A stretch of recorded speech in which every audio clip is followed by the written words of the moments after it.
గౌడసాబ్ తాడెక్కేటప్పుడు మాత్రం ఎన్నడూ తాడి కింద అస్సలు నిలిచవద్దండి. ఎందుకంటే గౌడసాబ్ మనకి మూకుకి కత్తులు ఉంటవి.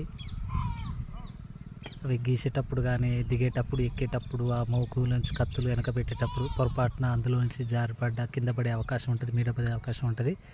కానీ తాళ్ళకి వెళ్ళిన మిత్రులు మాత్రం ఎన్నడూ తాడికి దగ్గర మాత్రం కింద అస్సలు మాత్రం నిలబడొద్దని మనవి. చూస్తున్నారు కదా చిలకల అరుపులు ఇక్కడ ఎలా ఉన్నాయి. చుట్టూ పొలం, మధ్యలో మనం. ఇక్కడ పొలాలు కూడా ఆల్మోస్ట్ మనకి కోతకి సిద్ధంగా ఉన్నాయి. ఇక నీళ్ళు దాదాపు ఆపేసినట్టే. ఈ పొలాలు రేపో మాపు కోసేస్తారు ఈ 5-10 రోజులల్లో.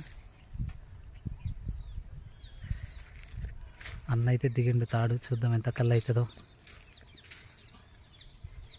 మొదటిసారి అండి మనం శ్రీ వారాయి ఫామ్స్లో ఉన్న పొద్దడు కళ్ళు అయితే తాగబోతున్నాం మనం.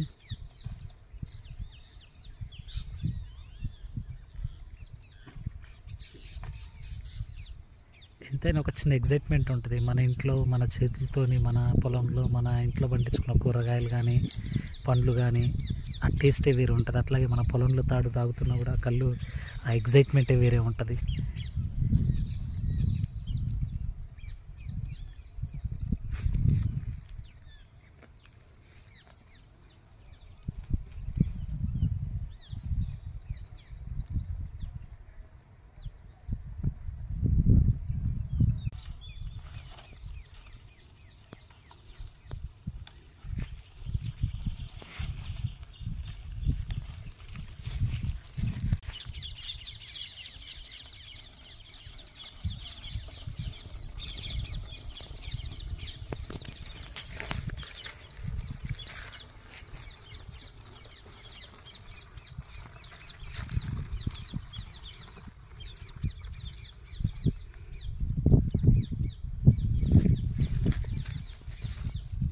ఎట్లా వస్తుంది?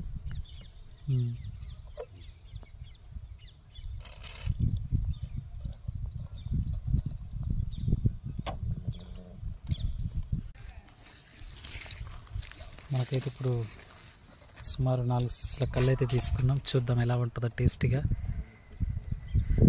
చూస్తున్నారు కదా, ఇది ఫ్రెండ్స్ మన శ్రీ వారాయి ఫామ్స్లో పొద్దాడు కళ్ళు.